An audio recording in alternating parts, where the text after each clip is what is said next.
কুরবানি কার উপর ওয়াজিব? কে কুরবানি দিবে? কুরবানির সময়টা কখন শুরু হবে? কোন পশু দ্বারা কুরবানি দিব? 6 ধরনের পশু দ্বারা কুরবানি দেওয়া আবশ্যক। কোন জায়গায় যদি ফরজে তরফ করি এই কুরবানি দিতে আপনারা কেন হবে? গরু শুয়ানোর পরে এরপরে লিস্টি ধরায় যে হুজুর অমুকের নামে অমুকের নামে অমুক বাপের নামে লিস্টি ধরায় যে হুজুর পড়ে। কুরবানির গুরুত্ব, ফজিলত এবং জরুরির থেকে জরুরি যে মাসালাগুলো জানা আবশ্যক আমাদের নির্ধারিত সময়ের ভিতরে ইনশাআল্লাহ আমরা সেই গুরুত্বপূর্ণ মাসাইল জানবো। আল্লাহ আমাকেও ইখলাসের সাথে কথা বলার এবং আমাদের প্রত্যেককে আমলের নিয়তে শোনার তৌফিক দান করুক, সবাই মিলি আমিন। আমি যে আয়াতে কারিমা তিলাওয়াত করেছি, তিলাওয়াতকৃত আয়াতে আল্লাহ বলেন লা ইয়ানালাল্লাহু বিহুবুহা ওয়ালা দিমাউহা ওয়ালাকিন ইয়ানালুহুত তাকওয়া মিনকুম। আয়াতে আল্লাহ বলেন তোমরা যে কুরবানি করো, তোমরা ঈদুল আযহাতে যে কুরবানি করো, পশু জবাই করো, এই পশুর রক্ত, গোশত, মাংস এগুলো কোনো কিছুই আমার কাছে এসে পৌঁছায় না, বরং ওয়ালাকিন ইয়ানালুহুত তাকওয়া মিনকুম, তোমাদের মধ্য থেকে কার অন্তরে কতটুকু তাকওয়া আছে, আমি আল্লাহর জন্য কে কতটুকু কুরবানি করেছো, রক্ত, গোশত, মাংস এগুলো আমি রবের কাছে পৌঁছাই না, বরং তোমাদের ভিতরের হালত তথা তাকওয়াটা, যার নিয়ত যতটুকু শুদ্ধ, ওই ইখলাসটা আমি আল্লাহর কাছে পৌঁছাই। সুবহানাল্লাহ। তাহলে আমরা যে যত বড় গরু জবাই করলাম, যে যত বড় পশু জবাই করলাম, এটার মধ্যে কিন্তু ব্যক্তিত্ব বা ক্রেডিটের কিছু না। যার যত বেশি তাকওয়া হবে, অন্তরে আল্লাহর ভয় থাকবে, আল্লাহর জন্য সিরিফ যে যতটুকু করবে তার কুরবানিটাই তত বড় হবে। একজন ব্যক্তি মনে করেন বিশাল বড় কুরবানি 5 লক্ষ 10 লক্ষ টাকা দিয়ে পশু জবাই করছে, কিন্তু তার অন্তরের মধ্যে হচ্ছে মানুষকে দেখানো। আরেকজন মাত্র 50,000 বা আরো কম টাকা দিয়ে একটা কুরবানি করছে সিরিফ আল্লাহর জন্য। আল্লাহ বলেন ওই 10 লক্ষ টাকাওয়ালা কুরবানি করাওয়ালার চেয়ে 50,000 টাকার কুরবানি আমি আল্লাহর কাছে অনেক দামি, অনেক পছন্দ করি। সুবহানাল্লাহ। তাহলে আল্লাহ এই আয়াতে বললেন লা ইয়ানালাল্লাহু লুহুমুহা ওয়ালাকিন ইয়ানালুহুত তাকওয়া মিনকুম, এই গোশত, রক্ত এগুলো আমার কাছে পৌঁছে না, পৌঁছে কেবল তোমাদের ভিতরের যে হালত, তাকওয়া, কার জন্য তুমি কুরবানি করছো, তোমার দিলের কাইফিয়তটা আমি আল্লাহর কাছে। আর আমি যে একমাত্র আমি রবের সন্তুষ্টির জন্য এই কুরবানি করে, তার কুরবানিটাই আমি কবুল করি। মানুষ দেখানোর জন্য, লোক দেখানোর জন্য, বস্তু খাওয়ার জন্য, অন্য যে কোনো উদ্দেশ্যে কেউ কুরবানি করলে আমি রবের কাছে সেই কুরবানি কবুল হয় না। এই হাদিসের সাথে, আয়াতের সাথে আমি একটা হাদিস পাঠ করেছি যে কুরবানির গুরুত্ব বোঝানোর জন্য, যে আল্লাহ তাআলার কাছে মূল বিষয় হচ্ছে তাকওয়া। এবং নবী হাদিসে বলেন মান ওয়াজাদা সাআতান ফালাম ইউযহি ফালা ইয়াকরুবান্না মুসাল্লান। নবীজি সাল্লাল্লাহু আলাইহি ওয়াসাল্লাম বলেন কোন ব্যক্তির উপর যদি কুরবানি ওয়াজিব হয়, আবশ্যক হয়, কিন্তু সে গাফলতের কারণে, উদাসীনতার কারণে, না জানার কারণে, যে কোনো কারণে যদি কুরবানি না দেয়, নবী বলেন ফালা ইয়াকরুবান্না মুসাল্লানা, ওই নালায় কপাল পোড়া আমার উম্মত সে যেন আমাদের ঈদগাহে না আসে। নাউযুবিল্লাহ। কত বড় ধমকি দিয়েছেন নবী, যে আল্লাহ কুরবানি করার মতো সামর্থ্য দিয়েছেন, শক্তি দিয়েছেন, যোগ্যতা দিয়েছেন, নিজের গাফলতের কারণে, উদাসীনতার কারণে, যে কোনো কারণে সে কুরবানি দেয় নাই, অথচ আল্লাহ তার উপর ওয়াজিব করেছেন সে যেন আমাদের ঈদগাহে না আসে। কত বড় ধমকি নবীজি দিয়েছেন। তাহলে এর থেকে কুরবানির গুরুত্ব আমাদের স্পষ্ট হয়ে গেছে। যাদের উপর কুরবানি আবশ্যক তাদের কুরবানি দেওয়া খুবই জরুরি, অত্যন্ত শরীয়তের অন্যতম একটা বিধান। আমরা গত সপ্তাহেই ঘোষণা দিয়েছিলাম যে এই সপ্তাহে আমরা একটু আগে আগে চলে আসবো, যেহেতু শুরু থেকে প্রত্যেকটা পয়েন্ট, প্রত্যেকটা বিষয় জানা এবং প্রত্যেকটা বিষয় হাদিসের মধ্যে আসছে। কেউ যদি একটা মাসালা জানে, একটা মাসালা শিক্ষা করা, জানা আমল করুক বা না করুক, একটা মাসালা শিক্ষা করা 60 বছর নকল বন্দেগীর থেকে একটা মাসালা শিক্ষা করা অনেক নেকির কাজ। তাহলে মাসালা, কারণ যিনি মাসালা জানবেন উনি তো আমল করবেন, যিনি জানেন না উনি তো আমল করারই সুযোগ নাই, জানলে সে আমল করে। সেই জন্যই আমল করার আগে হচ্ছে জানা, সঠিক মাসালাগুলো জানা আমাদের জন্য খুবই জরুরি। আমরা প্রথমে আসি, কুরবানি কার উপর ওয়াজিব, কে কুরবানি দিবে, এটা হচ্ছে আমাদের আজকের প্রথম সবক। কে কুরবানি দিবে? যেহেতু আমাদের কুরবানি একদম সন্নিকটে, আগামী জুমার আগেই আমরা আল্লাহ চাহিদা কুরবানি দিব। 6টা শর্ত যার মধ্যে পাওয়া যাবে। কয়টা শর্ত? সবাই বলেন কয়টা শর্ত? 6টা শর্ত যার মধ্যে পাওয়া যাবে তার উপর কুরবানি ওয়াজিব। 1 নাম্বার, মুসলমান হওয়া লাগবে। 2 নাম্বার, স্বাধীন ব্যক্তি হওয়া লাগবে, চাই সে পুরুষ হোক বা নারী। আর এখন যেহেতু গোলামবাদীর প্রচলন নাই, মোটামুটি সবাই স্বাধীন। মোটামুটি কি সবাই স্বাধীন। 1 নাম্বার শর্ত কি? মুসলমান হওয়া। 2 নাম্বার, স্বাধীন হওয়া। 3 নাম্বার, বালেগ হওয়া। তার মানে নাবালেগের উপর কুরবানি আবশ্যক না। 4 নাম্বার শর্ত, সুস্থ মস্তিষ্ক সম্পন্ন হওয়া। তার মানে পাগলের উপর কুরবানি আবশ্যক হবে না, বিপরীতে যদি আমরা বলি। তাহলে 1 নাম্বার মুসলমান, স্বাধীন হওয়া লাগবে, বালেগ হওয়া লাগবে, সুস্থ মস্তিষ্ক সম্পন্ন হওয়া লাগবে, মুকিম হওয়া লাগবে, তথা বাড়িতে অবস্থান করতে হবে, মুসাফিরের জন্য আবশ্যক না। এবং 6 নাম্বার শর্ত হলো কুরবানি ওয়াজিব হওয়ার জন্য নেশাব পরিমাণ সম্পদের মালিক হওয়া লাগবে। তাহলে একজন মানুষের উপর কুরবানি আবশ্যক হওয়ার জন্য কয়টা শর্ত? সবাই বলেন কয়টি শর্ত? সব মাসালা ভালো করে বুঝবেন। আপনাদের অনেকের মনের মধ্যে অনেক প্রশ্ন জাগবে আমার আলোচনার ভিতরে, আগে বলে রাখি, কেউ বয়ানের ভিতরে প্রশ্ন করবেন না, পুরো আলোচনা শুনবেন, এরপরে যদি প্রশ্ন থাকে নামাজের পরে জিজ্ঞেস করবেন। আশা করি পরিপূর্ণ আলোচনা শুনলে যত এশকাল মনের মধ্যে ঘুরপাক খাবে সবকিছু হল হয়ে যাবে ইনশাআল্লাহ আলোচনার ভিতরে। তাহলে আমরা 1 নম্বরে জানলাম কার উপর কুরবানি ওয়াজিব। 6 গুণে গুণান্বিত ব্যক্তির উপর কুরবানি ওয়াজিব।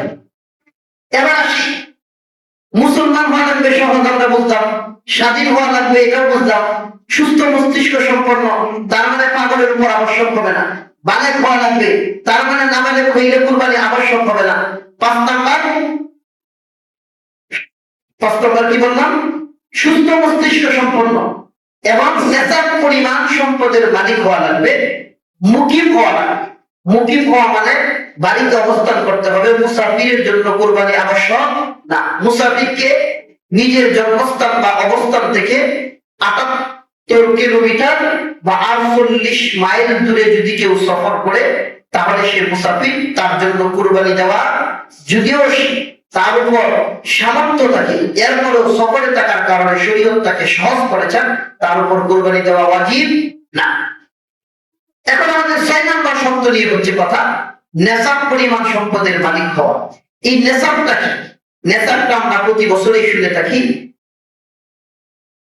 স্বর্ণের ক্ষেত্রে হচ্ছে 7.5 ভরি স্বর্ণ, আর রূপার ক্ষেত্রে হচ্ছে 52.5 ভরি রূপা, অথবা 52.5 ভরি রূপার সমপরিমাণ মূল্য যদি এই 3 দিন কুরবানি 10, 11, 12 তারিখের সূর্য অস্তর আগ পর্যন্ত, 10 তারিখের সুবহে সাদেক থেকে 12 তারিখ সূর্যাস্ত পর্যন্ত, এই 3 দিনের ভিতরে যদি কোনো ব্যক্তি 52.5 ভরি রূপা অথবা তার সমপরিমাণ মূল্য তার নিত্য প্রয়োজনের অতিরিক্ত তার মালিকানাধীন থাকে, তাহলে ওই ব্যক্তির উপর কুরবানি আবশ্যক। এই নেশাবটা হুবহু যাকাতের ক্ষেত্রে। যাকাতের ক্ষেত্রে শর্ত হলো এই পরিমাণ সম্পদ 1 বছর পূর্ণ ঘুরতে হবে।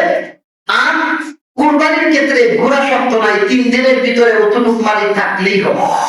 আরেকটা জিনিস আমরা মাথায় নিই, কুরবানির ক্ষেত্রে মূল মাসালাটা হচ্ছে মালিকানা। মালিকানার সাথে সম্পর্ক। আমাদের কিছু মাসালা সামনে এসকাল আসবে যে 5 ভাই একসাথে, 5 ভাই মিলে একটা কুরবানি দিতেছে, বা আব্বা আছে আব্বার নামে দিয়ে দিতেছে, অথচ এক একজন মালিকানা আলাদা আলাদা আছে। এই মাসালাগুলো আমরা সামনে শরীকানা মাসালার মধ্যে ইনশাআল্লাহ আলোচনা করব। তাহলে কুরবানির মধ্যে মূল হচ্ছে মালিকানা। আপনি আমার মালিকানা দিন সম্পদ আছে না নাই, এটা হচ্ছে বিষয়। এখন মালিকানাধীন সম্পদের ক্ষেত্রে আমার 5 লক্ষ টাকা আছে আরেক ভাইয়ের কাছে, যার হিসাবে বা রেট হিসাবে সে এখন উপস্থিত দিচ্ছে না, কিন্তু টাকার মালিকানা হচ্ছে আমি, তাহলে আমার উপর কোরবানি আবশ্যক হবে কি হবে না? বুঝেন নাই কোন অবস্থাটা? মালিকানা যদি 3 দিনের মধ্যে 52.5 কোটি রূপা, বর্তমান বাজার মূল্য একদিন আগের রেটটা দেখেছিলাম, যেহেতু বাজার রেট প্রতিদিন আপডেট হয়, প্রতিদিন উঠানামা করে, কুরবানির এই নির্ধারিত দিনে রূপার যে পরিমাণ মূল্য থাকবে সেটা ধরা হবে। আনুমানিক যেটা বাজার মূল্যে এখন আছে 1,80,000-এর ঊর্ধ্বে, 1,80,000 বা তার ঊর্ধ্বে যদি কারো সম্পদ বা এই পরিমাণ মূল্যের সম্পদ 3 দিনের মধ্যে প্রয়োজনের অতিরিক্ত থাকে, তাহলে তার উপর কুরবানি আবশ্যক। আমরা হিসাব করলে দেখা যাবে অধিকাংশ মানুষের উপর কুরবানি আবশ্যক হয়ে গেছে। কারণ এখন এমন খুব মানুষ কম, 1-1.5 লাখ টাকা ব্যাংক ব্যালেন্স নাই বা নগদ টাকা নাই, এর মধ্যে প্রয়োজনের অতিরিক্ত আসবাবপত্র নাই, এরকম মানুষ বা এরকম ফ্যামিলি পাওয়া খুবই দুষ্কর। অধিকাংশ ফ্যামিলিতেই হয়তো আছে। তাহলে আমরা নেতামটা সহজেই বলতাম। এখন যদি কুরবানির এই 10 তারিখের আগে অনেক সম্পদের মালিক ছিল, কোটিপতি, কিন্তু 10 তারিখে জিলহজ মাসের 10 তারিখ ফকির হয়ে গেছে, 12 তারিখের মধ্যে তার কোনো সম্পদাদি নাই, তাহলে তার উপর কুরবানি আবশ্যক হবে না। অথবা এই 10 তারিখে, 10 তারিখেও তার উপর অনেক সম্পদ ছিল, 3 দিনের ভিতর সে ফকির হয়ে গেছে, তাহলেও তার উপর কুরবানি আবশ্যক হবে না। তার মানে এই 3 দিনের ভিতর মালিকানা থাকা শর্ত। 3 দিনের আগে কেউ নাবালেগ ছিল, তার সম্পদ আছে, 3 দিনের ভিতর বালেগ হয়ে গেছে এবং তার সম্পদও আছে, তাহলে তার কুরবানি আবশ্যক হবে। এই 3 দিনের ভিতরে আগে সে উপস্থিত ছিল, 3 দিনের ভিতরে সে মুসলমান হয়েছে, আর তার নেশার পরিমাণ সম্পদ আছে, তার উপর কুরবানি আবশ্যক হবে। আমরা কি নেশাবটা বুঝতে পারছি সবাই? এবার আসি আমরা দ্বিতীয় পর্যায়ে। এই যে নেশাবের জ্ঞানটা আমরা বুঝলাম 3 দিন। কুরবানির সময়টা কখন শুরু হবে? এটা হচ্ছে যেই এলাকা বা শহর, কিতাবের শরীয়তের পরিভাষা হচ্ছে, কিতাবের পরিভাষা হচ্ছে গ্রাম বা শহর। শহর বলতে আমরা যেটা, এটা শহরের অন্তর্ভুক্ত, তথা যেই জায়গায় জামাত হয়, ঈদের জামাত হয় বা জুমার জামাত হয়, এটাকে শহর গণ্য করা হয় কিতাবের ভাষায়। তাহলে যেখানে জামাত অনুষ্ঠিত হয়, ঈদের জামাত, জুমার জামাত, এই সমস্ত অঞ্চলগুলোতে, ওই সমস্ত শহরী অঞ্চলগুলোতে যেই প্রথম জামাত অনুষ্ঠিত হবে, এর আগে কুরবানি করলেও কুরবানি সহিহ হবে না। জামাত, ঈদের জামাতের পরে কুরবানি করতে হবে। হ্যাঁ, এখন মাসালা হচ্ছে ঘটনাক্রমে এত বৃষ্টি, মসজিদের মধ্যেও কুরবানি, ঈদের জামাত করার কোনো অবস্থা নাই, তাহলে কুরবানি কি করবে? এমন কোন আদত যদি হয় যে ঈদের নামাজেই পড়ার কোনো ভাব নাই, না মসজিদে না মাঠে, এত প্রচন্ড ঝড় বৃষ্টি, তখন মাসআলা হবে যে দ্বিপ্রহরে সূর্য যখন পশ্চিম দিকে হেলে যাবে, আনুমানিক 10টা-11টার দিকে সূর্যটা একদম উপরে উঠে হেলে যায়, তথা সূর্য যখন পশ্চিম আকাশে উপরে উঠে যখন পূর্বাঙ্গ যেটাকে বলা হয়, এই সময়ে যদি জামাত অনুষ্ঠিত না হয় কোনো কারণে, তখন এই সময় ধরে কুরবানি করতে পারবে, এর আগে কুরবানি করলে কুরবানি হবে না। হ্যাঁ, যে সমস্ত গ্রাম অঞ্চল কিতাবের পরিভাষায়, আমরা কিন্তু কিতাবের পরিভাষায় শহর, আমরা যেখানে অবস্থান করতেছি কিতাবের পরিভাষায় এটা শহর অঞ্চল, তথা যেখানে জুমার নামাজ হয়, ঈদের নামাজ হয়, প্রয়োজনীয় আসবাবপত্র সবকিছু আছে, যেটা শহরের সংজ্ঞার মধ্যে পড়ে। আর গ্রামের সংজ্ঞা যেটার মধ্যে ঈদের নামাজ নাই, জুমার নামাজ নাই, একদম বিরামহীন অবস্থা, কোন যোগাযোগের ব্যবস্থা নাই। আমার মনে হয় বাংলাদেশের কোন কোন অঞ্চল গ্রাম খুঁজে পাওয়া যায় কিনা মুশকিল আছে। সব জায়গায় এখন শহরের মতো হয়ে গেছে, যে কোনো যোগাযোগ মাধ্যম, আসবাবপত্র সবকিছুই সব জায়গায় পাওয়া যায়। তাহলে যেখানে যেখানে ঈদের নামাজ নাই, জুমার নামাজ নাই, এবং গ্রাম্য অঞ্চলে ঈদের নামাজ হওয়া লাগবে না, এটা নামাজের আগেই বা পূর্বাহ্ন সূর্য সুবে সাদেকের পরে যে কোনো টাইমে কুরবানি করলে কুরবানি হয়ে যাবে। তাহলে আমরা কুরবানির সময়টা বুঝলাম। এখন কুরবানি করার প্রথম এই 3 দিন 10, 11, 12, এই 3 দিন কুরবানি করা যায়। এখন সব থেকে উত্তম হচ্ছে 10ম তারিখ, জিলহজ মাসের 10 তারিখে কুরবানি করা। এখন যদি কোনো কারণে প্রথম দিন কেউ কুরবানি করতে না পারে, দ্বিতীয় দিন করতে পারবে, তাও যদি না পারে তৃতীয় দিন পর্যন্ত তার অবকাশ আছে। এখন প্রশ্ন হইল যে হুজুর দিনের বেলা জ্বর যাত্রার কারণে যে কোনো কারণে কুরবানি দিতে পারি নাই, রাত্রে দেওয়া যায় বলি, এই প্রশ্ন অনেকের থাকে। রাতের ব্যাপারে মাসালা হইল 10 তারিখের এবং 11 তারিখের রাত্রে দেওয়া যাবে, 12 তারিখের রাত্রে দেওয়া, কারণ 12 তারিখে সূর্যাস্ত পর্যন্ত তো সময়ই, তাহলে রাত্রে দিলে হবে। তার মানে 10 তারিখ এবং 11 তারিখ রাতের বেলা কুরবানি দেওয়া যাবে, তবে এটা মাকরুহ, অনুত্তম। কেন অনুত্তম?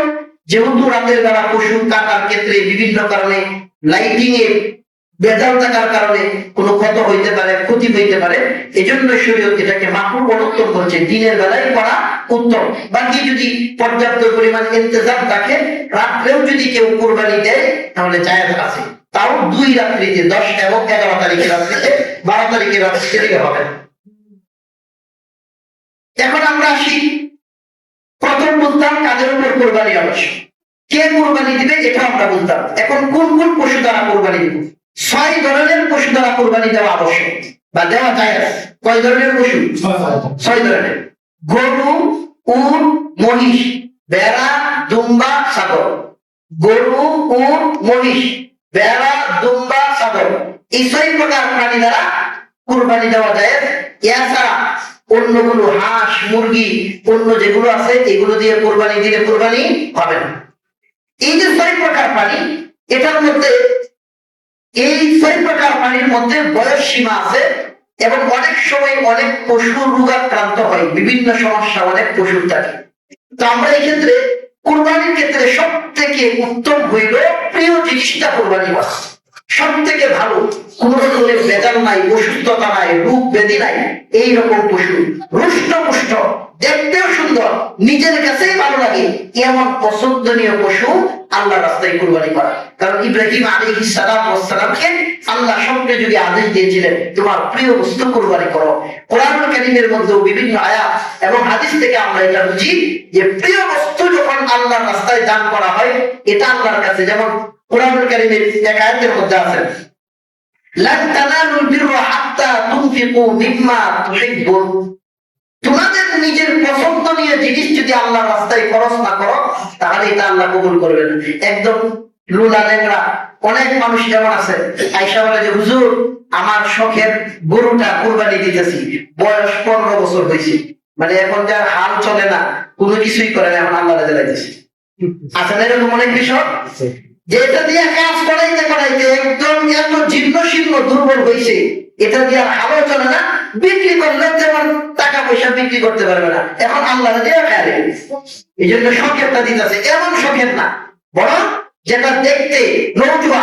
আমরা সূরাতুল বাকারা গাভীর আলোচনার মধ্যে হয়তো শুনেছিলাম আল্লাহ বলেছিলেন মাঝামাঝি বয়সটা আল্লাহর কাছে খুব পছন্দনীয়। মনে আছে না ঘটনা? হয়তো যারা শুনছিলেন, মাঝামাঝি বয়সের গাভী আল্লাহর কাছে সবচেয়ে পছন্দনীয়। তো আমরা কোরবানির ক্ষেত্রে রুষ্টপুষ্ট, দেখতে খুব তরুতাজা এইরকম গাভী, এইরকম পশু আমরা ইনশাআল্লাহ নির্বাচন করব। পশুর ক্ষেত্রে বয়স সীমাটা গুরুত্বপূর্ণ একটা মাসালা। আমরা অনেকেই মনে করি এটার মধ্যে পেস্তা গায়ে পড়ে। উটের ক্ষেত্রে কমপক্ষে 5 বছর। কত বছর? গরু মহিষ 2 বছর, গরু মহিষ 2 বছর। আর ভেড়া, বকরি, দুম্বা এই 3টা হচ্ছে 1 বছর। কত বছর? এখান থেকে ভেড়া দুম্বা বাদে বাকি যেটা বললাম, উট যদি 5 বছরের থেকে 1 দিন কম হয় কুরবানি হবে না। গরু মহিষ যদি 2 বছরের থেকে 1 দিন কম হয় কুরবানি হবে না। ছাগল 1 বছরের থেকে 1 দিন কম কুরবানি হবে না। শুধুমাত্র ভেড়া আর দুম্বা, এই মাসালাটা অনেকেই গ্রাম অঞ্চলে গুড়পাকা পেস্তা গায়ে ফেলে। ছাগলের ক্ষেত্রেও মনে করে এখন যে মাসালাটা দিই, সেটা হচ্ছে ভেড়া এবং দুম্বা এই দুইটা যদি 6 মাসের অধিক হয় আর দেখতে 1 বছরের মতো মনে হয় পুষ্ট, তাহলে শুধুমাত্র কুরবানি জায়েজ ভেড়া দুম্বার ক্ষেত্রে। 6 মাসের মধ্যে 1 বছরের মতো মনে হয় কোন পশু? সবাই বলেন কোন পশু? ছাগল, বকরি। এটা সমাজের প্রায় মানুষ পেস্তা গায়ে বলে। বকরির ক্ষেত্রে 1 বছর পূর্ণ হতে হবে, 1 দিন কম হলেও কুরবানি হবে না। এখন যে হুজুর এই 1 বছর 2 বছর 5 বছর আমরা গিয়ে বাড়িতে দেখে আনা সম্ভব, কেমনে কি নির্ধারণ করবো? হ্যাঁ, শরীয়ত এটাও আপনি আমার জন্য সহজ করে দিচ্ছেন। শরীয়ত বলে দিচ্ছেন, যিনি কৃষক হবেন, কৃষককে আপনি কিনার সময় জিজ্ঞাসা করলেন যে ভাই আপনার এই পশুর বয়স কত? যদি উঠ হয় জিজ্ঞেস করবেন 5 বছর হয়েছে কিনা, গরু মহিষ হইলে জিজ্ঞেস করবেন 2 বছর হয়েছে কিনা, আর বেড়া বকরি দুম্বা হইলে জিজ্ঞেস করবেন 1 বছর হয়েছে কিনা। উনি যদি বলে জি ভাই 1 বছর হয়েছে, 2 বছর হয়েছে, 3 বছর হয়েছে, আপনি নির্দ্বিধায় কিনে আনে জবাই করে দেন। যদি কোনো দিন কম থাকে, 1.5 বছর একটা 2 বছর করে বিক্রি করে দিছে, 6 মাস একটা 1 বছর হইলে বিক্রি করে দিছে, 3 বছর একটা 5 বছর হইলে বিক্রি করে দিছে, যত গজব আর গুনাহ হবে ওই বিক্রেতার কাজে যাবে, আপনি আমার কুরবানি হয়ে তাহলে সহজ না? শরীয়ত সহজ করে দিচ্ছে, কারণ 5 বছর পর্যন্ত কৃষকের পিছনে দৌড়ে ঘুরে গিয়ে দেখে উঠানো সম্ভব, 2 বছর পর্যন্ত এটা হয়েছে কিনা এটা দেখে আনানো সম্ভব না। এই জন্যই শরীয়ত সহজ করে দিছে, কৃষক তার ভাষ্য অনুযায়ী। এখন আমরা যারা কৃষক আছি, আমরা যারা গরু বিক্রেতা বা অন্যান্য পশু বিক্রেতা আছি, আমাদের জন্য সতর্কবাণী, আমরা যেন নিজের স্বার্থের কারণে, টাকা পয়সার কারণে আমরা সাবধান। আমার পশুর বয়স হয় নাই, কিন্তু আমি যেন আমার পশুটা বিক্রি করার জন্য, টাকার জন্য আমি মিথ্যা কথা বলে কাউকে যদি কুরবানির পশু দিয়ে দেই, এটা আপনি আমার জন্য গজবের কারণ হবে। এই ব্যক্তির কুরবানি না হওয়ার যত গজব আর আযাব আসবে, এটা আপনি আমার কাছে আসবে। এই জন্য সামান্য কিছু টাকার জন্য আমরা যারা কৃষক আছি, আমরা যারা পশু বিক্রেতা আছি, সাবধান, আমরা কেউ মিথ্যা কথা বলে পশু বিক্রি করবো। সহনশীলতা আমরা জানলাম। যারা এই যে পশু 6 প্রকার পশুর মধ্যে, এই 6 প্রকার পশুর মধ্যে নর এবং মাদি তথা পুরুষ এবং মহিলা উভয় জিতছে। নর এবং মাদা পশুর দ্বারা কুরবানি হবে, ছাগল দ্বারা হবে, ছাগি দ্বারা হবে, গরু দ্বারা হবে, গাভী দ্বারা হবে, উভয় পক্ষে যে কোনটা দ্বারাই হবে, এটার কোনো সমস্যা নেই। এখন যদি এমন রূপ দুর্বল জীর্ণ শীর্ণ গরু বা গাভী বা 6 প্রকারের যে কোনো প্রাণী এমন দুর্বল জীর্ণ শীর্ণ, সবাহের জায়গা পর্যন্ত সে হেঁটে যেতে পারে না, কতটুকু দুর্বল পশু দ্বারা কুরবানি দেওয়া যায় হবে না। হ্যাঁ, যদি এমন দুর্বল হয় যে কিছুটা অসুস্থ আছে, জ্বর বা যে কোনো সমস্যা, ওই পর্যন্ত যাইতে পারে, তাহলে কুরবানি হবে। কিন্তু সবাহের জায়গা পর্যন্ত যেতে পারে না, কতটুকু দুর্বল সম্পূর্ণ পশু দ্বারা কুরবানি করলে কুরবানি হবে না। দাঁত নেই এমন পশু, অনেক পশু আছে দাঁত নাই, আবার আছে কিছু কিছু দাঁত আছে, কিছু কিছু করছে। এমন যদি হয় দাঁত নেই, তাহলে তো সে চাবাইতে পারে না, অটোমেটিক ভাবে দাঁতহীন পশু দ্বারা কুরবানি হবে না। দাঁত যদি থাকে, কয়েকটা দাঁত পড়ে গেছে, কিন্তু সে চিবিয়ে ঘাস খেতে পারে, কতটুকু শক্তি যদি তার থাকে, তাহলে কুরবানি জায়েজ হবে। আর যদি এমন দাঁত আছে যা দ্বারা চিবিয়ে ঘাস খেতে পারে না, তাহলে এই পশু দ্বারা কুরবানি হবে না। কান বা লেজ কাটা, অনেক পশু আছে কোন কারণে কান বা লেজ কেটে যায়, অথবা জন্মগত ভাবে। যদি কান বা লেজ অর্ধেকের থেকে বেশি কেটে যায়, অর্ধেক বা তার থেকে বেশি কেটে যায়, তাহলে এই কান বা লেজ কাটা পশু দ্বারা কুরবানি হবে না। যদি কম থাকে, এগুলোর থেকে যদি কম থাকে, অল্প একটু কান কাটা, অল্প একটু লেজ কাটা, তাহলে কুরবানি হবে। অর্ধেক বা তার থেকে বেশি যদি কাটা হয়, তাহলে এই সমস্ত পশু দ্বারা কুরবানি হবে। যে পশুর শিং ভাঙা, শিং নাড়াই করতে গিয়ে আবার দুষ্কে যে কোনো কারণে শিং ভেঙে যেতে পারে, তার অথবা জন্মগত ভাবে যদি শিং না ওঠে, সেটা ভিন্ন হিসাব, কুরবানি হবে। কিন্তু যদি জন্মগত ভাবে শিং উঠেছে, কোন কারণে আঘাতপ্রাপ্ত হয়ে শিংয়ের অধিকাংশ ভেঙে গেছে, এমনকি গোড়ার থেকে ভেঙে যাওয়ার কারণে মাথার একটা ভাব চলে আসছে, পাগল ভাব চলে আসছে গরুর মধ্যে, প্রচন্ড মাথার মধ্যে জখম হওয়ার কারণে, তাহলে এই সমস্ত শিং ভাঙ্গা গরু দিয়া কুরবানির কোন পশু দ্বারাই জায়েজ হবে না। অন্ধ পশুর দ্বারা কুরবানি, অন্ধ পশুর দ্বারা কুরবানি জায়েজ হবে না। অন্ধ একটা হচ্ছে কানা, এক চোখে দেখে আরেক চোখে দেখে না, এটা দ্বারা হবে না। এবং দুটো চোখ দ্বারা তো হবেই না, একটা দিয়ে দেখে আরেকটা দেখে না, এটা দ্বারা কুরবানি হবে না। আমরা শুরুতেই বলছি এই সমস্ত মাসালাগুলো হচ্ছে প্রাসঙ্গিক। মৌলিক ভাবে প্রথম মাসালাটা যদি আমাদের স্মরণ থাকে, রুষ্ট পুষ্ট লাগবে, তাহলে একদম সুস্থ সবল লাগবে, ওইটার মধ্যে গেলে তো এমনি বাতিল হয়ে যায়। ঠিক আছে, আল্লাহর পছন্দনীয়ের মধ্যে যদি পয়সা দিতে চায় অটোমেটিক এগুলো বাতিল হয়ে যায়। এরপরও সামান্য আমরা কিছু টাকা পয়সা বা অন্যান্য কারণে এই সমস্ত পশু দিয়া আমরা অনেকে কুরবানি করতে চাই, মাসালা না জানার কারণে আমাদের ভেজাল হয়। এই জন্য মাসালাগুলো বোঝা খারাপ হয়। ঘোড়া পশুর কুরবানি, পা ভাঙ্গা, 3 পায়ের 1 পা এমন ভাঙ্গা যে জমিনে লাগাইতে পারে না, লাগাইলেও এটা দিয়ে হেঁটে যেতে পারে না, এমন ঘোড়া ভাঙ্গা পা ভাঙ্গা পশু দ্বারা কুরবানি জায়েজ হবে না।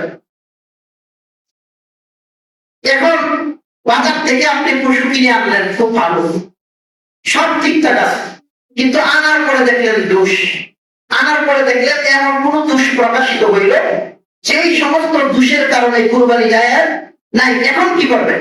এখন হচ্ছে মাসালা দুইটা। একটা হচ্ছে আপনি হয়তো বড় লোক যার উপর কোরবানি আবশ্যক, অথবা আপনি গরিব আপনার উপর কোরবানি আবশ্যক ছিল না, নিজেই আপনি কোরবানি আবশ্যক করছেন, দিবেন বলে কিনছেন।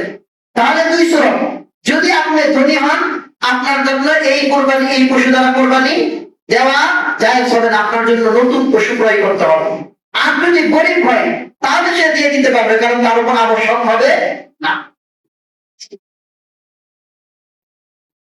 এরপরে গুরুত্বপূর্ণ মাসালা হচ্ছে, আমরা অনেকেই মা বাবার নামে, অনেকেই আছে নবীজির নামে, বিভিন্ন মৃত ব্যক্তির নামে কোরবানি দিই। যদি কোনো মৃত ব্যক্তির নামে যদি কেউ কোরবানি দেয় দিতে পারবে, যদি ওসিয়ত করে যায়, মৃত ব্যক্তি যদি ওসিয়ত করে যায় তখন এটা ওসিয়তের কোরবানি হয়ে যাবে, এটা মান্যতের বিধান হয়ে যাবে। এই ওসিয়তের কোরবানির গোশত নিজেরা খাওয়া যাবে না, এই গোশত গরিবদের মধ্যে বন্টন করে দিতে হবে। আর যদি মৃত ব্যক্তির মা বাবার পক্ষ থেকে, সন্তানের পক্ষ থেকে এমনি একটি কোরবানি দিলেন নকল, তাহলে আপনিও খেতে পারবেন, সবাই খেতে পারবেন, কোনো সমস্যা নেই। কেউ যদি চাই সামর্থ্যবানদের জন্য হাদিসে আসছে এটা উত্তম সবের কাজ, নবীজির নামেও কেউ কেউ কোরবানি যদি দিতে চান সামর্থ্য তাকে দিতে পারেন, এটার গোশত সবাই খেতে পারবে, আমরা। এখন হচ্ছে গুরুত্বপূর্ণ মাসালা অংশীদারিত্বের মাসালা।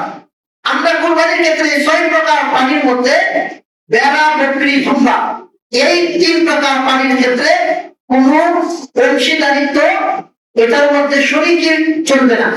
বেড়া, বকরি, ধুম্বা এই 3 প্রকার পানির মধ্যে একজনই সর্বোচ্চ, একজনই দিতে হবে কোরবানি।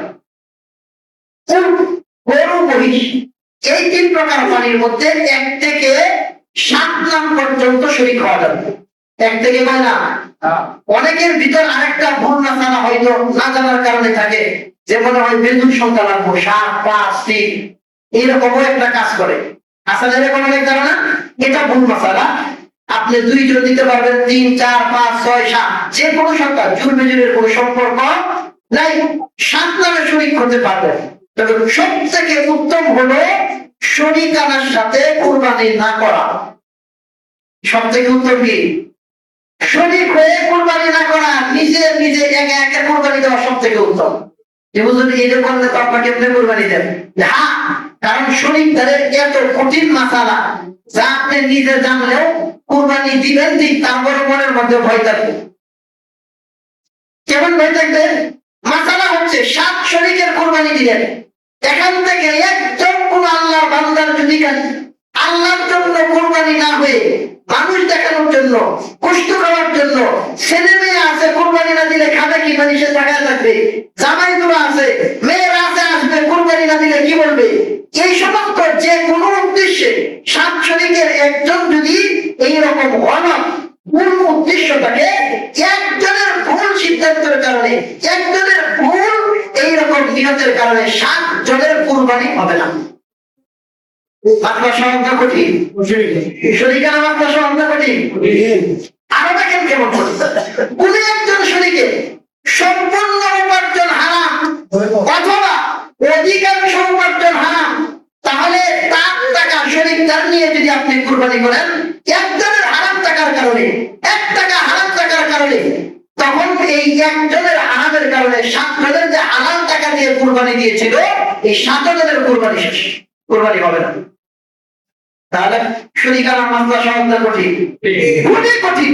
এজন্য আমরা কোরবানির ক্ষেত্রে, শরীকানা নির্বাচনের ক্ষেত্রে আমি অবশ্যই এমন লোক যাচাই করব যার মধ্যে ইনসাফ আছে, আদালত আছে, যার ব্যাপারে আমি জানি যে সে হালাল উপার্জিত অংশ তার আছে, হালাল সম্পদে দেয়, আমরা এমন শরীক নির্বাচন করব। তবে আমি মনে করি প্রত্যেকেই নিজে নিজে তার অন্তরে এইরকম ভয় রাখা চাই যে আমার যতটুকু সম্ভব করে একটা কোরবানি দিয়ে দেওয়া। একা গরু দিতে পারেন না, ছাগল দিয়ে দেন, ভেড়া দিয়ে দেন, কুমড়া দিয়ে দেন, গরুই দিতে হবে, এটা তো কোনো শর্ত না। যদি আল্লাহর জন্য হয়, আপনার যদি মনে করেন যে আমি যাদের সাথে কোরবানি দিচ্ছি আমার মন সাই দিচ্ছে না, আমার মন বলতেছে ওর আরাম টাকা আছে, আমার মন বলতেছে ওর নিয়ম ঠিক নাই, তাহলে আপনি আল্লাহ আসতে ওনার সাথে কোরবানি দিবেন না। আপনার টাকাও যাবে, সবই যাবে, বুঝতে হইতে পারে মধ্যে আল্লাহর নামে যে জবাই করবেন, খাওয়া হবে, কোরবানি হবে না। তাহলে এত কষ্ট করে আপনি কোরবানি দিলেন, কারো কারো অনেক কষ্টের উপার্জিত সম্পদ দিয়ে কোরবানি দেয়। অনেকে আছে কোরবানির জন্য আলাদা টাকা পয়সা জমায় রাখে, আল্লাহর জন্য এটা কোরবানি করবে। আর আমরা প্রত্যেকেই যদি চিন্তা করি, আমি মনে করি ব্যক্তিগত ভাবে আমার চিন্তা করা উচিত যে আমি কারোর সাথে শরীক হইব না, এই জন্যই যে অন্যের কারণে আমার কোরবানি হবে না এই চিন্তা করে না, বরং আমি শরীকের কোরবানিটাকে বেঁচে থাকবো এই চিন্তায় যে আমার যদি কোনো একটু গলতের কারণে, আমার নিয়তের গলতের কারণে, আমার উপার্জনের কোন ভেজাল থাকার কারণে আমার অন্য ভাইয়ের কুরবানিটা যদি নষ্ট হয়ে যায়, এই জন্য আমি শরীক পেতাম। কথাটা কি বুঝছেন? আমার কারণে, অন্যের কারণে আমার কোরবানি নষ্ট হইব, এই জন্য শরীক হইব না।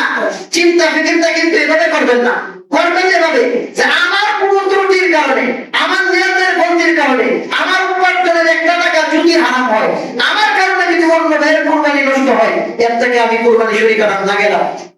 চিন্তা ভাবনা নিজের উপর দোষ দিয়ে করবো, আর এইরকম ভাববো না যে অন্যকে আমার কোরবানি মনে নষ্ট হয়ে করবো, আমি দিতাম না, তাহলে কিন্তু আপনার মধ্যে অহংকার চলে আসবে। কিন্তু চিন্তা করতে হবে নিজে যে আমার একটু ত্রুটি থাকতে পারে, আমার কারণে আরেক ভাইয়ের কোরবানি যেন নষ্ট না হয়। হ্যাঁ, নিয়ত আমরা বারবার পরিশুদ্ধ করবো, ইখলাসের সাথে আল্লাহর জন্য কোরবানি দেওয়ার চেষ্টা করবো। এই হচ্ছে শরীকানা মাসালা, গুরুত্বপূর্ণ মাসালা। আকিকার মাসালার সাথে সম্পৃক্ত কেউ যদি 7 নামে 1 নাম 2 নাম 3 নাম বা যে কয়েকটা নাম আকিকার ক্ষেত্রে গরুর মধ্যে মহিষ, গরু, মহিষ, উট এগুলোর মধ্যে যদি আকিকায় নাম অংশগ্রহণ করতে চাই করতে পারবে, এতে কোনো সমস্যা নাই। আকিকার একটা মাসালা হচ্ছে যদি ছেলে হয় বা মেয়ে হয়, যদি বকরি বা ছাগল দিয়ে আপনি দেন তাহলে হচ্ছে মেয়ের ক্ষেত্রে একটা, ছেলের ক্ষেত্রে 2টা। এটা হচ্ছে সুন্নত পদ্ধতি। কারো যদি সামর্থ্য না থাকে তাহলে একটাও দেওয়ার সামর্থ্য নাই, অথবা একটু সামর্থ্য আছে একটা দিয়ে দিতে পারবে। হাদিসে আছে কেউ যদি ছেলে হয়েছে কিন্তু তার সামর্থ্য দুর্বল, 2টা দেওয়ার মতো এবিলিটি নাই, শক্তি নাই, সামর্থ্য নাই, একটা দিয়েও যদি আকিকা আদায় করে আকিকা আদায় হয়ে যাবে। এটা আমাদের সমাজে আরেকটা ভুল রাস্তা। ছেলে হইলে যদি একটা দেবে, তোমার না ছেলে হয়েছে তাহলে একটা যদি সেটা তো হইছে না, আসেন এরকম। তাহলে ছেলের ক্ষেত্রে একটা দিয়ে হবে কখন? যার সামর্থ্য নাই। আর আপনার সামর্থ্য আছে, রুলি ভরা দাম, ক্যাশ ভরা টাকা, এরপরে একটা দিয়ে গেলে করে মধ্যে পাবে ভাই, এটা কিন্তু হবে না। এটা হবে কার জন্য? যে দুর্বল, অসহায়, তার সামর্থ্য নাই 2টা, তার জন্য একটা। আর যার সামর্থ্য আছে তার 2টাই দিতে হবে। শরীকানা মাসালা আমরা নিয়ত করে দেখলাম, নিয়ত করে বারবার আমরা শুদ্ধ করে নিব, পরিশুদ্ধ করে নিব। সবাইয়ের আগে পশু কিনে আনলাম 2 দিন 3 দিন আগে, সবাইয়ের আগে পশু দ্বারা কোন রকমের ফায়দা হাসিল করা যায় নাই। যদি ফায়দা হাসিল করে, কেমন ফায়দা? আপনি গাভী কিনে আনছেন, এদের দুধ দহন করলেন, দুধ খায়া ফেলছেন, অথবা খেয়ে হাল বাড়া লাগে, চাষ করা লাগে, তা কোরবানির জন্য আনছে, আর 4-5 দিন আছে খেতে হবে লাগে, ওইটা হলো এরকম। এরকম আছে না কৃষক অন্য কোনো, আপনি এই পশু দ্বারা যে কোনো উপকৃত হইলেন, তাহলে এই উপকৃত হওয়া যায় তাই। যদি কেউ কোরবানির পশু দ্বারা কোন রকমের উপকৃত হয়ে থাকেন, তাহলে কি করতে হবে? যেইটুকু ফায়দা হাসিল করছেন অন্য একটা পশু দ্বারা ভাড়া এনে এই কাজটুকু আদায় করলে, অতটুকু দুধ খেলে, অতটুকু কাজ করাইলে যেই পরিমাণ টাকা মজুরি আসতো, ওই পরিমাণ টাকা আল্লাহর রাস্তায় সদকা করে দিতে হবে। মাসালাটা বুঝলেন? পশু যদি কুরবানির আগে কেউ কিনে ফেলায়, কোন রকমের ফায়দা তার দ্বারা হাসিল হয়ে যায়, ফায়দা হাসিল করা জায়েজ নাই, যদি কেউ করে ফেলায় তার সমপরিমাণ মূল্য আল্লাহর রাস্তায় সদকা করে দিতে হবে। এখন আসি জবাহের মাসালায়। পশু জবাইয়ের ক্ষেত্রে সব থেকে উত্তম হইল জবাইকারী যিনি কোরবানি দিবেন উনি নিজে জবাই করা, এটা হচ্ছে উত্তম, যদি উনার মাত্রা মাসাইল জানা থাকে। এখন জবাহের মূল পদ্ধতি কি? এটা আমরা সমাজের মধ্যে নিজেরা কোরবানি করি, কিছুই জানি না, এরপরে নিজে অনেকেই কোরবানি দিয়ে দিই, কিন্তু আসলে কোরবানির পদ্ধতি আমাদের অনেকে না জানা থাকার কারণে অনেক কোরবানি দাতা এমন আছে তাহলে গরুটা যে খাইছে তাও কবুল হয়েছে কিনা আল্লাহ পাক ভালো জানে, জবা এই সই হয়েছে কিনা এটাও সন্দেহ। কেমন? আমি যদি এখানে অনেকে জিজ্ঞাসা করি কত বছর কারা কারা কোরবানি দিচ্ছেন, অনেকে জানাবেন। জানানোর পরে যদি একজন জিজ্ঞাসা করি কোরবানি জবাহের পদ্ধতি সঠিক সুন্দর নিয়মটা কি, কতটুকু জবাই করলে সই হবে, কতটুকু করলে হবে না, আমার মনে হয় না যে সবাই সঠিক উত্তরটা দিতে পারবো। কেউ না কেউ কাছে সবাই দিতে পারবে না। এই জন্যই জবাহ করার ক্ষেত্রে উত্তম হচ্ছে নিজেরটা নিজে জবাই করা উত্তম। কখন? আমি যখন জানবো, যদি জানা থাকে সুন্দর তরিকায় জবাই করতে পারেন। জবাহের পদ্ধতিটা সুন্দর পদ্ধতি জানেন। এটা হচ্ছে খাদ্য নালী, শ্বাস নালী এবং রক্ত নালী আছে দুইটা, বড় বড় যে রোগ আছে দেখবেন, একটা হচ্ছে খাদ্য নালী, শ্বাস নালী, দুই পাশে দুইটা মোটা মোটা রোগ, আর দুইটা রোগ আছে রক্ত নালী। এই মোট চারটা রোগ থাকে ছোট মোটা। এই চারটা রোগ কাটার জন্য এগুলো কাটতে হবে, তাহলে কুরবানি আবশ্যক হবে। যদি কোনো কারণে একটা রোগ কম কাটা হয়, যে কোনো তিনটা যদি কাটা হয় কুরবানি জায়েজ হবে। যদি কোনো কারণে দুইটা কাটার পরে ছেড়ে দিচ্ছেন বা যে কোনো কারণে তিন নাম্বারটা কাটেন নাই, আপনাদের কুরবানি হবে না, পশু জবাই হবে না, জবাই হালাল হবে না। তাহলে জবাইটাও কিন্তু স্বাভাবিক না। অনেক পার্সেন্ট গাড়িদের বুঝতে আমার হইল যে না বেজাল আছে। কর্তব্যকে অবশ্যই অবশ্যই তিনটা রোগ কাটতেই হবে। তিনটা রোগের থেকে যদি একটা কম হয়, দুইটা আড়াইটা হয়, পরে তিনটা হয়, এরপরেও জবাই সহি হবে না। জবাই মাসালা বুঝলেন সবাই? যদি সম্ভব হয় যিনি এলাকার আলেম থাকেন বা যদি ইমাম সাহেব থাকেন বা এলাকার মধ্যে আলেম ওলামা যারা আছে, ইমাম সাহেব যদি থাকেন, যারা জানলে বলা মোট কথা এদের যারা কুরবানি করানো হচ্ছে উত্তম। আর প্রথম তো বললাম নিজে জানলে নিজে করা উত্তম। নিজে না জানলে, দুর্বলতা থাকলে, হীনমন্যতা থাকলে, সন্দেহ থাকলে আপনি না করে যিনি জানেন ওনার মাধ্যমে করা, হোক আপনার এলাকার আলেম, হোক ইমাম সাহেব, হোক জানলে বলা যে কোনো কেউ। সবার মাসালা বুঝলেন? আরেকটা গুরুত্বপূর্ণ মাসালা, আমি ইমাম এই জন্যই বলতেছি, এই জন্যই না, মাসালা কিতাব আছে এই জন্য বলে দিচ্ছি। যিনি জবাই করবেন সে যদি আলেম হয় বা যে কোনো জানলে বলা হয়, হাদিয়া দেওয়া নেওয়া যায়। আর ওনাকে আলাদা হাদিয়া দেওয়া এটা সুন্নতের অন্তর্ভুক্ত। কারণ তিনি আপনি এত বিশাল বড় কুরবানি দিতেছেন, আপনার এই জবাইটা সহি হওয়ার জন্য যিনি জানেন ওনার মাধ্যমে কোরবানি দেওয়া এবং হাদিয়া দেওয়া উভয়টাই দেওয়া জায়েজ আছে। আরেকটা গুরুত্বপূর্ণ ব্যাপার হলো কোরবানি জবাই করার সময় গুরুত্বপূর্ণ কিছু আদব, এগুলো আমরা খেয়াল করি না। এক নম্বর হচ্ছে, আমরা মনে হয় সময় চলে গেছে না, গুরুত্বপূর্ণ কিছু মাসালা কি শেষ করবো নাকি রেখে দিব?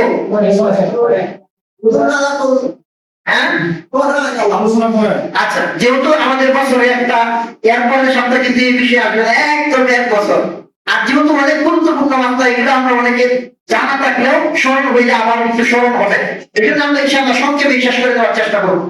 একটা গুরুত্বপূর্ণ মাত্রা হলো আদেব হইল পশু জবাই করার পর আমাদের সমাজের সবচেয়ে প্রচলিত একটা ভুল হচ্ছে, আমি কয়েক বছর আগে যখন চাকরি হয় নাই বা পড়াশোনা করি, বাড়িতে আসলে অনেক সময় জবাইয়ের জন্য দিত, গরু শুয়ানোর পরে এরপরে লিস্টি ধরায় যে হুজুর অমুকের নামে, অমুকের নামে, অমুক বাপের নামে লিস্টি ধরায় যে হুজুর পড়ে।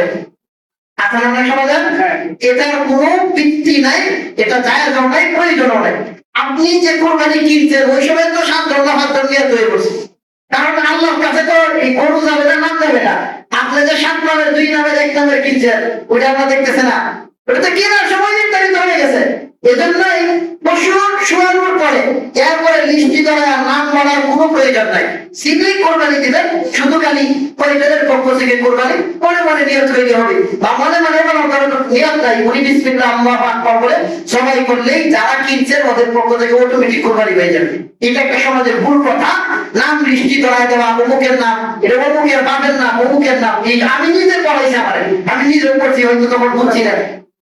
এই সমাজের এইটা একটা ভুল পদ্ধতি আমরা, কারণ আপনি পশুকে জবাই করানোর পরে ফেলে দেওয়ার পরে এই নাম লিস্টি পড়া, এটা তাকে কষ্ট দেওয়ার নামান্তর। হাদিসে আসছে কোনোভাবেই কুরবানির পশুকে কষ্ট দেওয়া যাবে না। কষ্ট যাতে সহজে সে কুরবানি হয়ে যায় এই পদ্ধতিতে কুরবানি করতে হবে। কয়েকটা গুরুত্বপূর্ণ আদবের মধ্যে এই গরুর সামনে গিয়ে আপনি ছুরি নিয়ে এদিক সেদিক করলেন, দেখাইতেছেন, এটা তার দ্বারা একটা ভীত সন্ত্রস্ততা হয়, সে ভয় পায়, এটার দ্বারা তার কষ্ট হয়। এজন্য আমরা ছুরি, অন্যান্য আসবাবপত্র গুলো, অস্ত্রগুলো, এগুলো আমরা উপরে রাখবো, গরুর সামনে নিয়ে যাইবো না। সবাই সবাই যতটুকু সম্ভব আড়ালে রাখবো, যখন সম্ভব হবে এরপরে আমরা এটা ব্যবহার করবো। এটা গুরুত্বপূর্ণ আরেকটা আদব। আরেকটা আদব হচ্ছে অন্য পশুর সামনে জবাই না করা। আমার আশপাশে 2-3টা বেঁধে এরপরে জবাই করতেছেন, ওইটির অবস্থা কিন্তু খুব খারাপ। আপনি একজন মানুষ, আপনার সামনে যদি আরেকটা মানুষের জবাই করা হয়, আপনার কি গলার মধ্যে পানি থাকলে এমনি শুয়ে দেবেন, অটোমেটিক শুয়ে দেবে, ওইটা তো একটা প্রাণী। এজন্য এটা একটা গুরুত্বপূর্ণ, এটা মারাত্মক কষ্ট হয় প্রাণীতে। এজন্য অন্য পশুর সামনে কখন আমরা কুরবানি দিব না। আরেকটা গুরুত্বপূর্ণ জবাইয়ের ক্ষেত্রে মাত্রা হলো, যিনি চুরি করবেন, ইমাম সাহেব বা আলেম সাহেব, যেই বা আপনাদের মধ্য থেকে একজন চুরি ধরলেন, উনি পারতেছে না, অনেক সময় কিন্তু সাহসের কুরবানি করাটা কিন্তু সাধারণ বিষয়, একটা সাহস লাগে। কারণ অনেকে আছে রক্ত দেখলে মাথা ঘুরাতে হয়ে যায়, আসলে এরকম পশুর রক্ত এরপরে মাথা ঘুরাতে পড়ে যায়। যিনি ধরলেন, কোন কারণে উনি সবাই শেষ করতে পারলেন না, আর একজন দৌড়ে গিয়ে ধরে দিয়েছে, কিন্তু উনি বিসমিল্লাহ কইছেন না, তাহলে কিন্তু কুরবানি শেষ। যারা যারা চুরিতে ধরবে, গরুতে ধরবে, সবাই বিসমিল্লাহ বলতে হবে, আল্লাহর নামে বিসমিল্লাহ, আল্লাহু আকবার সবাই বলতে হবে। 3 জনের মিলে কুরবানি দিবেন, একজনে বিসমিল্লাহ বলছেন, বাকিরা বলে নাই, তাহলে কুরবানি করো। তাহলে তোমার মাথাগুলো আমরা সবাই খেয়াল করবো। অনেক মুরব্বী বাবারা আছেন, কুরবানি করেন একদম কাছু বইয়ে, আন্তর্জাতিক যে লিঙ্কটি আছে একদম মাথা মাথা বের করে কাছু দিয়া, এক প্রতিবাদের করতে গিয়ে সব একদম উঠে গেছে। আসলে এরকম না করবো না। প্রয়োজনে আপনি পায়জামা করেন, ফ্যান করেন, অথবা রুদিও কিন্তু হাঁটুর নিচেও কিন্তু দেওয়া যায় চেষ্টার মধ্যে। এইরকম না দিয়ে অনেকে কাছু এমন ভাবে পড়ে যে ও গরু ফিরে ঘোরা ঘরে ফিরে মানুষ এই একটা অবস্থা হয়ে গেছে। এইটা আমরা খুব সাবধান সতর্ক খেয়াল রাখবো, পরম যেন করোনা হয়ে অতি বাজায় না করি। আরেকটা গুরুত্বপূর্ণ মাসালা, গরু কেনার সময় ওই মাসালাটা বলা দরকার। অনেকে আছে কুরবানির জন্য 1 সপ্তাহ 8 থেকে 7 জন 5 জন মিলে গিয়ে কুরবানি করার জন্য পাঁচজন হাতে হাতে গরু কিনে, অথচ আসরের নামাজের খবর নাই, জোরের নামাজের খবর নাই, মাগরিবের নামাজের খবর নাই, গরু কিনতেছে বেচতেছে। কুরবানি দিব 7 দিন পরে ওয়াজিব, এর মধ্যে 5 দিন ধরে নামাজ পড়ো, এর কোনো খবর নাই। আপনার এখানে বুঝি কুরবানি দিতে হয়, কুরবানি দেওয়া হইতে ওয়াজিব, আর প্রতিদিনের 5 ওয়াক্ত নামাজ কি ওয়াজিব না ফরজ? আর আমি গরু কিনতে গেলে যদি ফরজে তরফ করি, এই কুরবানি দিতে আপনার এখানে বেশি, এই কুরবানি করতে একটা বড় কথা করে নাই। এটা একটা গুরুত্বপূর্ণ মাসালা, আমরা ফরজ তরফ করে ওয়াজিব যেন তরফ না করি। এই জবাইয়ের সময় যিনি ধরবেন, এখানে বড় ধরনের একটা সমস্যা হয়। গরুটা শুয়ানোর পরে যিনি গলায় ধরবেন, যে টান দিয়া যিনি ধরবেন, খুব মজবুত করে এই জায়গাটা টান দিয়ে ধরবেন। পুরা গরু ধরা আর আপনি গলায় টান দিয়ে ধরা, ওনার এক ধরা হচ্ছে সমান ধরার সমান। আপনি যদি ঢিল দেন, যে কোনো অ্যাক্সিডেন্ট করবে, জবাইকারীর সমস্যা হবে, গরুর কষ্ট হবে, বিরাট সমস্যা। যিনি গলাটা টান দিয়ে ধরবেন, একদম মানজিস করে এমন একটা টান দিবেন যাতে ছুরি চালানোর সাথে সাথে জবাই হয়, পশুর জন্য সহজ, অন্যদের জন্য সহজ। অনেকেই কি হয়, আমার নিজের অভিজ্ঞতা আমি নিজেও দেখেছি, একদম টান দিয়ে ধরছে, ছুরি চালাইছে, কিন্তু লাড়া দিতে উনি তো দৌড়, তাহলে গরু কি অবস্থা হবে? পরে জমা দেন সমস্যা, সবারই সমস্যা। আপনার যদি ওটুকু কলিজা বা সাহস না থাকে, আপনাদের কে বলছে গলা দিয়ে ধরার জন্য? কারণ আপনি ওখানে ধরে লাড়া দিতে চাইলে যদি ধরবেন, তাহলে তো সবারই সমস্যা, পশুর সমস্যা, গোবরদের সমস্যা, আশপাশের সমস্যা। আমরা যারা ধরতে পারবো, হিম্মত আছে, হাই ধরবে এবং মজবুত করে ধরবে, এটা পশু সহজে জবাইয়ের জন্য খুবই গুরুত্বপূর্ণ মাথা। আরেকটা, এবার আমরা মোটামুটি ভাবে জবাইয়ের মাত্রা শেষ, অল্পের একটা মাথা গুরুত্বপূর্ণ, এটা হচ্ছে গুষ্টা। আমরা অনেকে মহব্বতের মানুষ, এই জন্য ওজন করে না মাপে আমরা অনুমান করে মেপে দাঁড়াই, এটা জায়েজ নাই, সম্পূর্ণ নাজায়েজ। আমরা কুরবানির গোশত 2 শরীক হোক বা 5 শরীক হোক, যে কয়জন শরীক হোক, সম্পূর্ণ পাল্লা মেপে কুরবানির গোশত বন্টন করতে হবে। অনুমান করে কুরবানির গোশত বন্টন করা জায়েজ নাই। কথা বলছেন সবাই? আরেকটা জরুরি মাসালা, 3 ভাগের 1 ভাগ নিয়ে অনেকের এসা, 3 ভাগের 1 ভাগ, 3 ভাগ করে 1 ভাগ নিজেদের খাওয়া, 1 ভাগ গরিবকে দেওয়া, 1 ভাগ আত্মীয় স্বজনকে দেওয়া, এটা হচ্ছে মুস্তাহাব পদ্ধতি। এটা কি পদ্ধতি? ফরজ না, ওয়াজিব না। হ্যাঁ, আপনি যদি নিজে সবটা খেয়ে গেলেন, জায়েজ আছে, তবে আপনার মতন কৃপণ মনে আর কেউ নাই। এত কৃপণ হয়ে আপনার কুরবানি দেওয়াটা ঠিক না। আপনার আশপাশের সবাইকে দেওয়া, গরিব যারা এদেরকেও একটা অংশ দেওয়া, কারণ তাদেরকে আল্লাহ সামর্থ্য দেয় না, আপনাকে দিচ্ছেন, এদের যে হকটা আছে এদেরকে দিয়ে দেওয়া। কিন্তু কোনো কারণে কেউ যদি চায় যে এটা সে ব্যবহার করবে বা তার গরিব ফ্যামিলি, তাহলে সে এটা করতে পারবে। সমাজে ঘুষ দেওয়ার ক্ষেত্রে অনেকগুলো সমাজে অনেক রকম প্রথা আছে, এটা নিয়ে বিস্তারিত আমরা এখন বলার সময় নাই। শুধু একটা জিনিস বলি, কোন সমাজে মনে করেন সমাজের বস্তু দিচ্ছেন, দেওয়া না দেওয়া এটা ভিন্ন একটা মাসালা। অনেক একটা নাম আছে, জায়েজ না জায়েজ, অনেক পদ্ধতি আছে সত্য সাপেক্ষে। এগুলো এখন আমভাবে আমি বলবো না, সময় আমাদের হাতে নাই। তবে মনে করেন একজন ফ্যামিলির 3/1 সে সমাজের বস্তু দেয় নাই, কারণ ওনার ফ্যামিলিতে যেই পরিমাণ গরিব বা অসহায় আছে আশপাশের আত্মীয় স্বজন, ওনার এখানে বেশি দিতে হয়। সমাজে কিছু দিছি, কিন্তু সমাজের সব মানুষ ওনারা বয়কট করছে। তুই 3/1 দেখ নাই, তোর গরু ধরতাম না, তুই সমাজে নাই, বাদ দিলাম, ওনাকে তিরস্কার করা হয়। এইরকম আছে না নাই? এইরকম করা যাবে না। এইরকম করলে সমাজের বস্তুর ব্যাপারে অন্যরকম বিধান চলে আসবে। আর একজন যদি তার সামর্থ্য অনুযায়ী সমাজে বস্তু দিতে চায়, একসাথে দিয়ে যেটা জায়েজ পদ্ধতি ওইভাবে দিই। এই বন্টনের ক্ষেত্রে আমরা অনেক সময় কষাই বা যারা কাজ করে কুরবানিতে, আপনারা আশপাশের বন্ধু আহবাব যারা আছে এরা কাজ করে, এদেরকে আমরা অনেক সময় পারিশ্রমিক হিসাবে একটু বস্তু দিয়ে দিই। এই জবাইকারী বা কষাইকারী এদেরকে পারিশ্রমিক হিসাবে কোনো কুরবানির অংশ দেওয়া যাবে না, এদেরকে আলাদা পারিশ্রমিক দিবেন।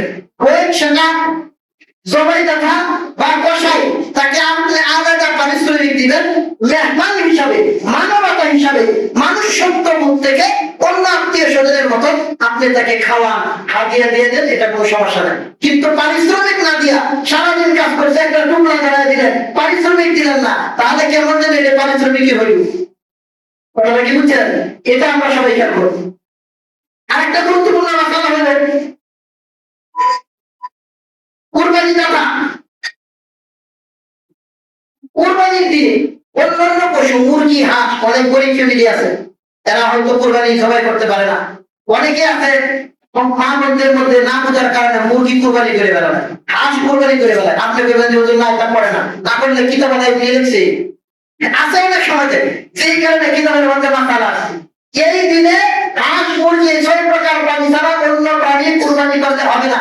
কিন্তু কুরবানির নিয়ত ছাড়া আপনি যদি মুরগি জবাই করেন, হাঁস জবাই করেন, অন্য পশু এই দিনে জবাই করেন, আল্লাহ তাআলা কোনো সমস্যা নাই, স্বাভাবিক খাওয়ার জন্য আপনি জবাই করতে পারবেন।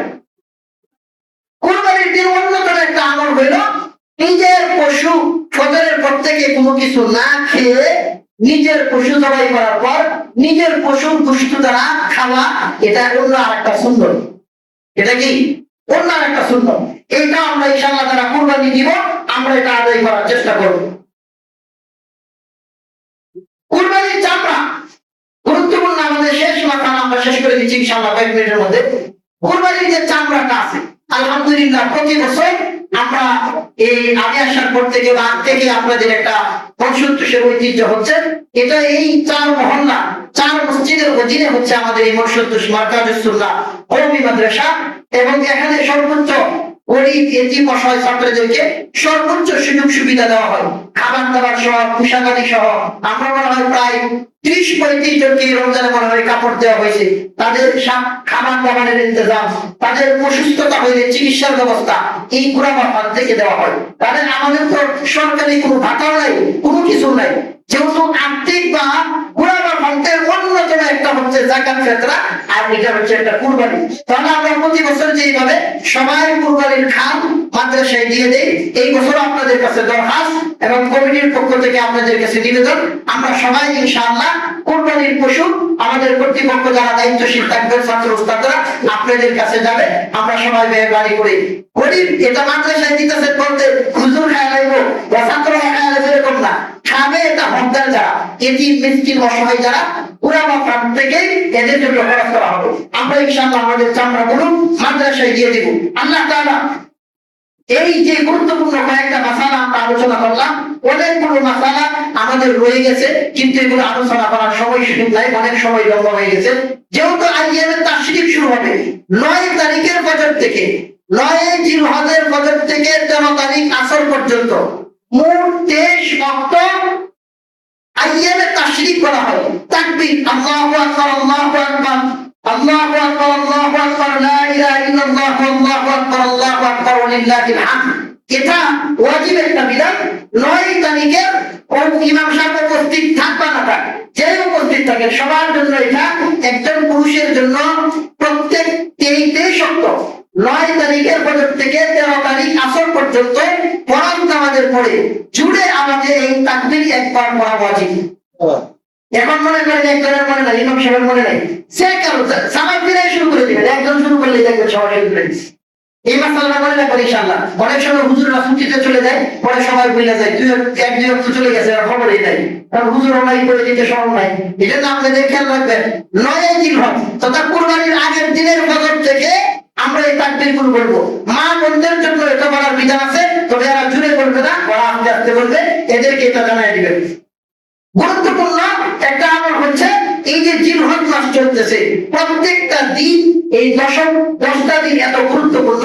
এক হাদিসের মধ্যে আসছে একদিনের আমল 1000 দিনের সমপরিমাণ আল্লাহ রেখে দিয়ে দেন। আর একমাত্র 9 তারিখ যেই 9 জিলহজ আরাফার দিন, ওই একদিনের আমল আল্লাহর কাছে 10,000 দিনের থেকে আল্লাহর কাছে সবচেয়ে দামি। আর ঈদের দিন এবং 9 তারিখের 9 জিলহজের রাত্রি সবে কদরের রাত্রি সমপরিমাণ নেকি আল্লাহ তাআলা আমল নামায় দিয়ে দিবেন। তাহলে একটা ইবাদতের মৌসুম চলতেছে। আমরা ইনশাআল্লাহ প্রতিদিন সামর্থ্য থাকলে আমরা ইনশাআল্লাহ রোজা রাখবো। প্রতিদিন কমপক্ষে 9 তারিখের রোজাটা রাখবো। আমরা নিজেরা না রাখতে পারলে মা বোনদেরকে অবশ্যই প্রতিরোধ করে জানিয়ে দেবো, কারণ পুরুষের তুলনায় মা বোনরা অনেক বেশি রোজার ক্ষেত্রে পারদর্শী, ওরা বেশি রোজা রাখে। আমরা এই প্রতিরোধ করে জানিয়ে দেবো। এবং কুরবানির পরবর্তী যে একটা কাজ, এটা হচ্ছে আমরা খাল বা অন্যান্য যে রক্ত, হাড্ডি, এগুলো আমরা এদিক সেদিক ফেলবো না, নির্ধারিত জায়গায় সাফাই করে রাখবো, যাতে পরিবেশ দূষিত না হয়। এটা একটা গুরুত্বপূর্ণ জিনিস। আল্লাহ তাআলা আমরা যে কয়েকটা মাসালা মুযাকারা করলাম, আল্লাহ আমাকে সহ আমাদের প্রত্যেকটা মাসালা আমরা আমাদের কুরবানি যেন আল্লাহর জন্য, সিরিফ আল্লাহর জন্য শুদ্ধতার সাথে সহি করে যেন আদায় করতে পারি। তৌফিক দান করুন সবাই বলি আমিন। আরো কোনো মাসালার ব্যাপারে যদি কারো কোনো জানার প্রয়োজন হয়, ইনশাআল্লাহ মাসালা জেনে এরপরে কুরবানি দিব। একটা গুরুত্বপূর্ণ মাসালা বলে দিতে লাগে, 5 জন শরীকানা যারা ফ্যামিলি আছে, 5 ভাই মনে করেন, 5 ভাই মিললে কুরবানি দেয় এক নামে। আসলে এরকম 2 ভাই 3 ভাই মিললে টাকা দেয়, কারণ একজনের টাকা দেওয়ার বিনিময়ে দেয় 5,000 করে, 3 ভাই মিললে 15,000 দিয়ে এক নাম দেলাইতেছে। এই যে মূল যে আমরা একটা থিওরি বলছিলাম, মালিকানা, যদি তার কুরবানি ওয়াজিব হওয়ার মতন মালিকানা না থাকে, তাহলে যদি 3 ভাই মিলে এক নাম দেয়, গোশত আনলে 3 ভাগ করে নিয়ে যায়, কুরবানি হবে না। তাহলে কি করবো? এক ভাইকে আমরা মালিক বানায় যদি সব টাকা আমরা এমনি দিয়ে দিই, গোশত দেওয়ার আশা করা যেত না। ওনারা ভাগ করে যে 3 ভাই মিলে 5,000 করে 15,000 দিয়ে এক নাম দিলাম, অথবা আপনার নামে দিলাম, গোশত আনলে আবার আমরা 3 জনে সমান 5,000 থেকে ভাগ করে নিয়ে নিলাম, তাহলে কিন্তু হবে না। সবাই মিললে যদি মাকে মালিক বানায় দেয়, বাবাকে মালিক বানায় দেয়, অথবা একজন ভাইকে, বড় ভাইকে মালিক বানায় দেয়, উনি ওনার পক্ষ থেকে কুরবানি করলো, তাহলে ওনার পক্ষ থেকে ওয়াজিব যদি হয়ে থাকে কুরবানি আবশ্যক হয়ে যাবে। আর সবাই মিললে যদি একান্নভুক্ত পরিবার হয়, সবাই মিললে গোশত পেলে কোনো সমস্যা নেই। কিন্তু আইনে যদি ভাগ করেন, তখন আপনার 7 নামের কুরবানি হইলে আরো 3 ভাই যদি এটার মধ্যে ভাগ হয়, তাহলে কি ভাগ 7টা থাকবো না 9টা হইব? কথাটা কি বুঝছেন? তাহলে এই একান্নভুক্ত পরিবারের অনেক ফ্যামিলি যে মাসালা আমাদের কাছে বারবার আসে, এটা আমরা খুব খেয়াল করবো। আর যদি এমন অনেক ফ্যামিলি আছে তার একা কুরবানি ওয়াজিব, একা তার সামর্থ্য আছে, কিন্তু একা দিত না, কিছু ঋণ আছে, কিন্তু তার আছে যে কয়েক ভাই মিলে দিয়ে দেয়, এটাও হবে না। আপনার বিবি, আপনার ছেলে, মেয়ে যদি আলাদা আলাদা নেতার পরিমাণ সম্পদের মালিক হয়, সবার উপর আবশ্যক, সবাই দিতে হবে। একান্নভুক্ত পরিবার থাকলেও যদি ইনকাম আলাদা হয়, মালিকানা আলাদা হয়, আর তাদের নেতার পরিমাণ হয়, সবাইকে আলাদা করে দিতে হবে। এই মাসালাটা বুঝলাম সবাই। আল্লাহ তাআলা আমাদেরকে প্রত্যেকটা মাসালা ভালো করে বুঝে কুরবানি দেওয়ার তৌফিক দান করুন সবাই বলি আমিন।